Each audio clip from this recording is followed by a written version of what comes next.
Hey guys, happy new year. Welcome to Miss Mylene Speaks. I can't believe it. It's 2023. Like, can you believe it? Can you believe it? This is going to be an amazing, prosperous, and a blessed year in Jesus' name.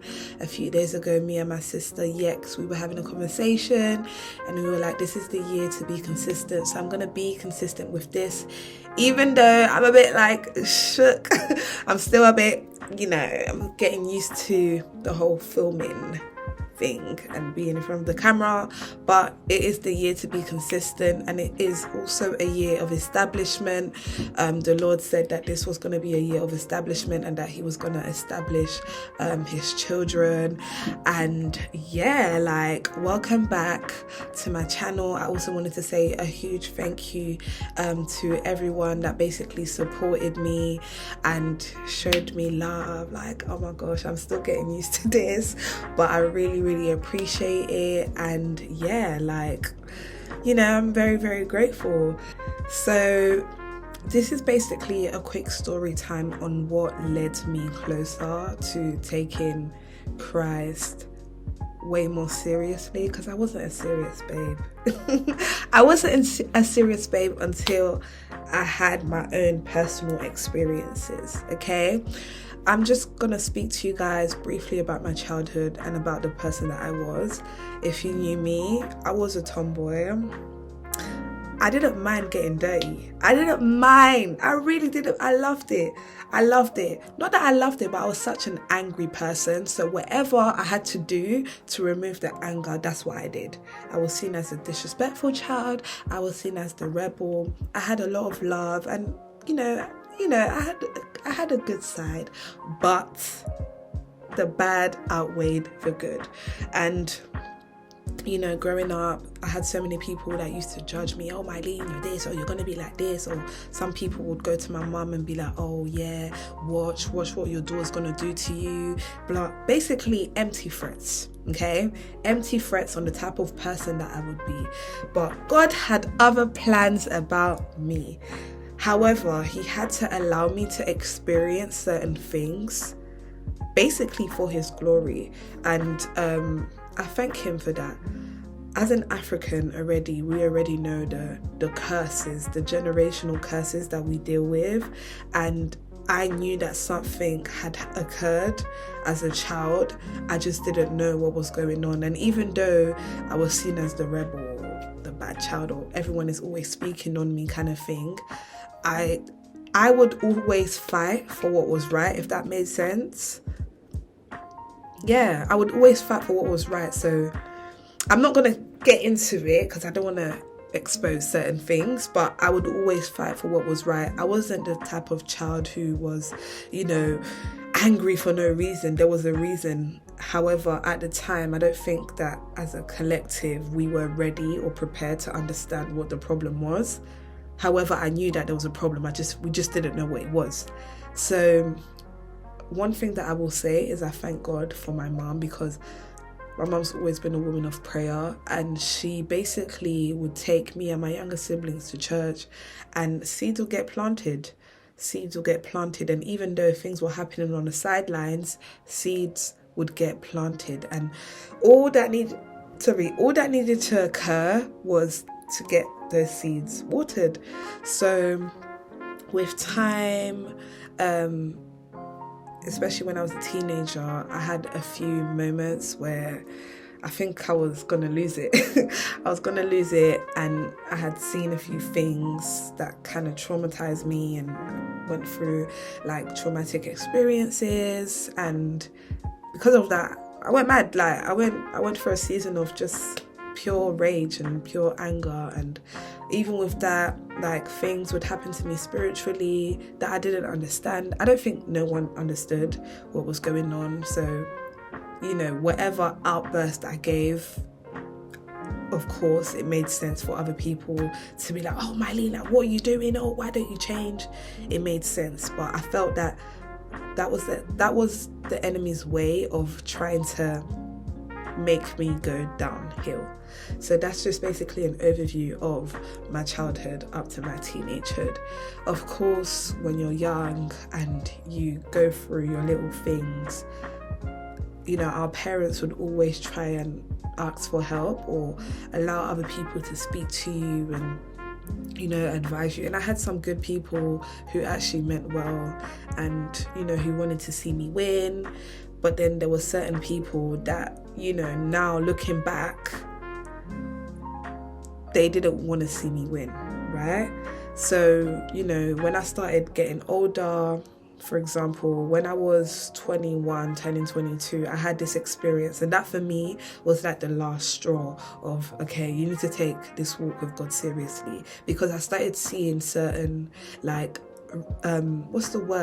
certain routines. The word is not routine, but I just started seeing certain things that kept reoccurring in my life that happened to either my parents' lives or like their parents, or the things that I heard, and I was just like, no, this needs to end. So when I started taking this walk with Christ more seriously, even though I was in the world, I was doing my thing, get me? Sorry. Even though I was in the world and I was, still, I was still doing my thing, like enjoying my life, the best way that I can.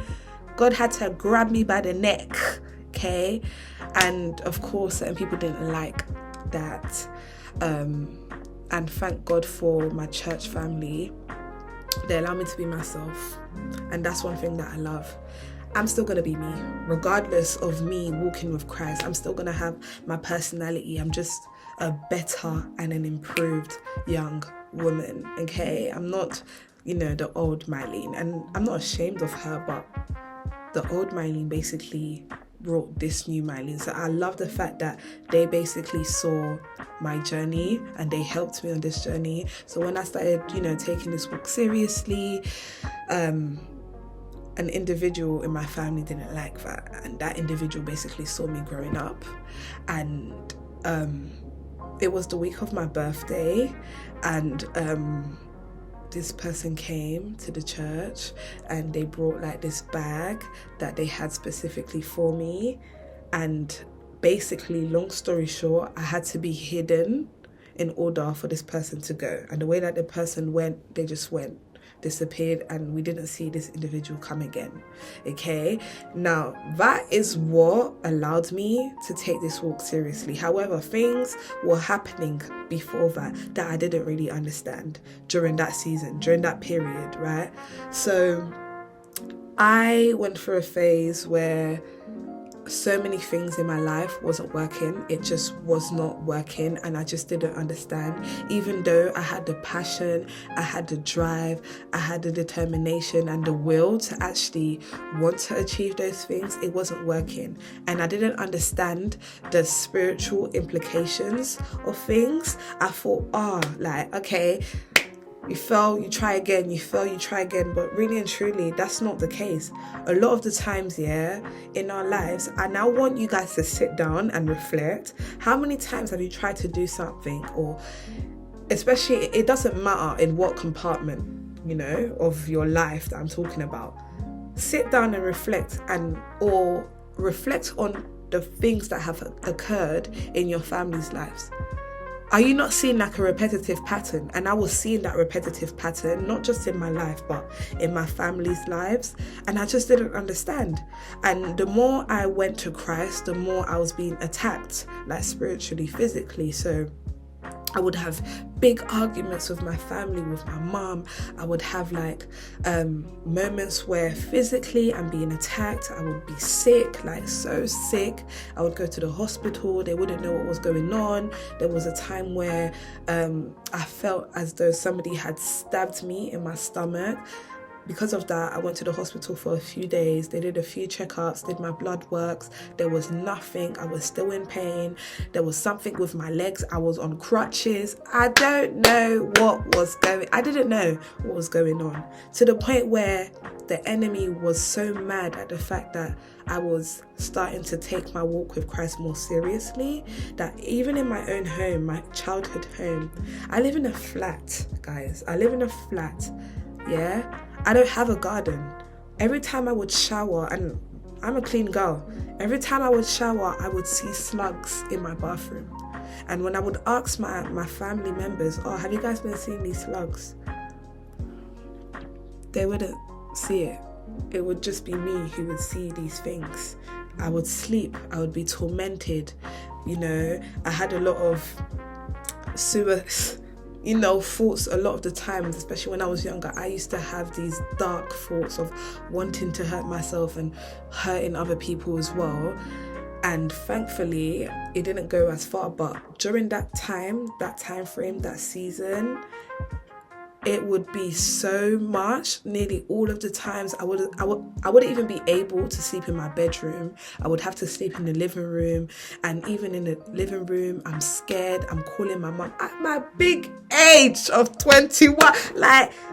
And you know me, if you know me, I am fearless. I don't care. I'm not scared. I don't get scared. I'm very, strong. I have my moments where I get, but I'm not a scared person naturally. I'm very bold. So just imagine the things that I was going through, and people didn't understand, and I couldn't explain it because I didn't understand it as well. And now that I've now reached my mid-20s and I've observed the things of my past, I just thank God so much, because God was basically showing me the implications of what happens in the spiritual realm. And this is why I said that this is the year of establishment, because this year is going to be a year of prosperity. It's going to be a year for people who were once in the back. They're now going to come to the front. Those who were last are now going to be first. Those who were behind are now going to come to the front. This is the year for everyone that kind of went through a season and a moment of drought, a season of pain, of long suffering, of endurance, of patience. God had to really work on me and my attitude. He had to work on me and my thought process. He had to work on me and the way that I treated people. Even when people backstabbed me, I had to show them compassion because it's not their fault. I had to basically teach myself how I would want to teach others, and I had to show myself that compassion, and I had to show myself that patience. And there was a lot of the times where God was silent, but he was always there.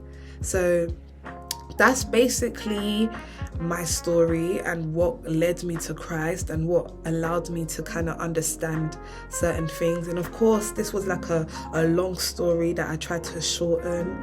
But yeah, regardless of what I do, how many times I mess up, not because I want to mess up intentionally, but my prayer has always been, God, please, every single time I fall, pick me back up.